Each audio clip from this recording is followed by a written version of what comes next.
একটি গ্রামে খুবই গরিব একটি পরিবার ছিল। তারা দিন আনতো দিন খেত।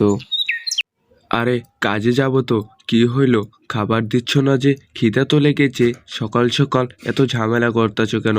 খাবার দাও চালু করে। আরে বাসায় তো কিছুই নেই, তাই কি রানবো? তাই তোমাকে খাবার দিতে পারি নাই। তুমি কাজে যাও, কাজের থেকে সে খাবার খেও। কোনো কথা না বলে চলে যায় কাজে। তাই মনে খুব কষ্ট পেয়েছিল, তো কষ্ট কিছু না মনে করে চলে যায় কাজে। চলে আসলো একটি জঙ্গলে। সেই জঙ্গলে একটি গাছ পেয়েছে। সেই গাছটিকে কুড়াল দিয়ে কাটতে থাকে। অনেকগুলা কাঠ বেরিয়ে আসে। সেই কাঠ নিয়ে চলে যায় বাসায়।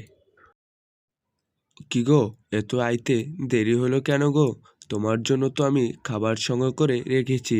চালু করে গোসল করে চলে আসো। আমি খাবার বেড়ে দিচ্ছি, তুমি খাবার খেয়ে ঘুমিয়ে যেও। তাই কোনো কথা না বলে চুপচাপ খাবার খেয়ে নিল। কারণ ক্ষুধার্ত পেট, আগে পেটটি ঠান্ডা করে নে, পরে নয় কথা বলবে। তাই ঘুমিয়ে গেল খাবার খেয়ে।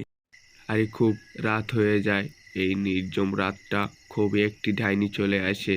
আর সেই ডাইনিটি ছিল খুবই জঙ্গলে। আর ডাইনিটি বলে মানুষের রক্ত খাবে। হি হি হি হি হি। শরীরটি খুব ক্লান্ত হয়েছে। আজকে যেমনি হোক মানুষের রক্ত খেতে হবে, না হলে তো মরেই যাব। যাই যাই মানুষের রক্ত খেতে চলে যাই। তাই চলে যায় মানুষের রক্ত খেতে। ডাইনিটি ছিল খুবই ভয়ানক এক ডাইনি।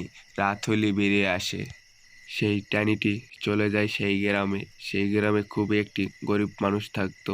সে মানুষটাকে লড়াতে থাকে। লড়াতে লড়াতে, তোকে তো ধরে ফেলেছি গো, তুই আমার হাত থেকে কখনোই পালাইতে পারবি না। আজ তোকে মেরে খেয়ে ফেলেছি।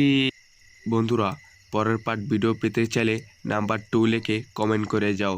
আর চ্যানেলে নতুন হয়ে থাকলে লাইক আর সাবস্ক্রাইব করে পাশে থাকো।